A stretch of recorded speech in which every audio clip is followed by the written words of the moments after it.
L'épargne en 2017. Face à la baisse de la rémunération de l'épargne, comment investir aujourd'hui? La France est un pays d'épargnants. En 2016, les Français ont consacré près de 15% de leurs revenus à leur épargne.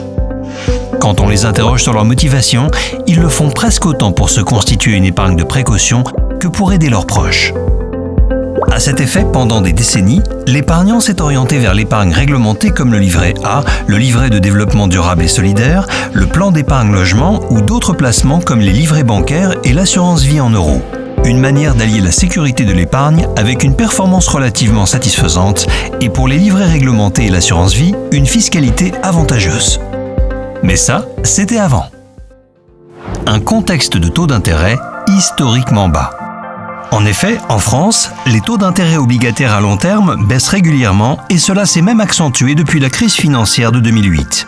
C'est pourquoi la Banque centrale européenne a décidé à partir de 2014 d'injecter massivement des liquidités pour soutenir l'activité économique et de prêter de l'argent aux banques et aux grandes entreprises à un taux proche de zéro. Une double conséquence pour les ménages.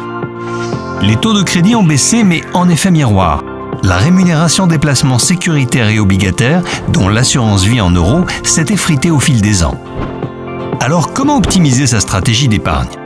En matière d'épargne, il est essentiel de se poser les bonnes questions. Sur quelle durée? Et avec quelle prise de risque? Quel montant épargner? En vue de quel projet? Les réponses à ces questions sont cruciales pour élaborer sa stratégie d'épargne. La diversification de l'épargne. Il est important de laisser du temps au temps si l'on veut espérer un potentiel de rendement.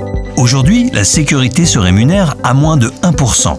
Le livret A, bien connu des Français, a l'avantage d'être exonéré d'impôts et de prélèvements sociaux. C'est la solution idéale pour gérer une épargne de précaution sur une courte période. Le livret de développement durable et solidaire est disponible comme le livret A et présente les mêmes avantages fiscaux. Autre produit d'épargne à succès, les plans d'épargne logement. Ils permettent de se constituer une épargne en vue de l'octroi d'un prêt immobilier à taux réglementé plus ou moins attractif. Leurs intérêts sont fiscalisés. Les super livrets. Ces livrets bancaires au rendement souvent plus élevé sont également fiscalisés.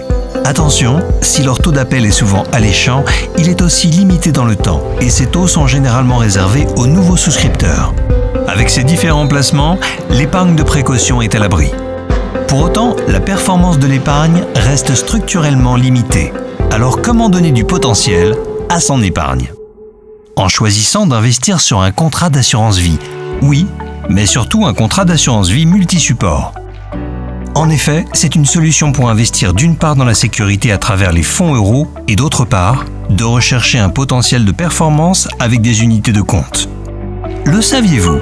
Les unités de compte permettent d'accéder à différentes classes d'actifs financiers et d'investir sur différentes zones géographiques. Leur valeur fluctue au quotidien, mais sur le long terme, elles présentent généralement une meilleure rentabilité.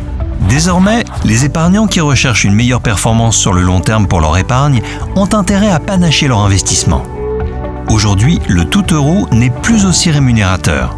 Le tout UC n'offre pas suffisamment de garanties car les montants investis fluctuent chaque jour à la hausse ou à la baisse en raison notamment de l'évolution des marchés financiers.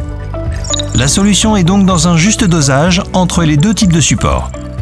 Une stratégie à définir bien entendu avec son conseiller selon son profil d'investisseur. En effet, nos conseillers vous accompagnent en privilégiant la découverte de vos projets et de votre situation personnelle et financière afin de vous apporter le meilleur conseil. Prenez rendez-vous dès maintenant avec votre conseiller.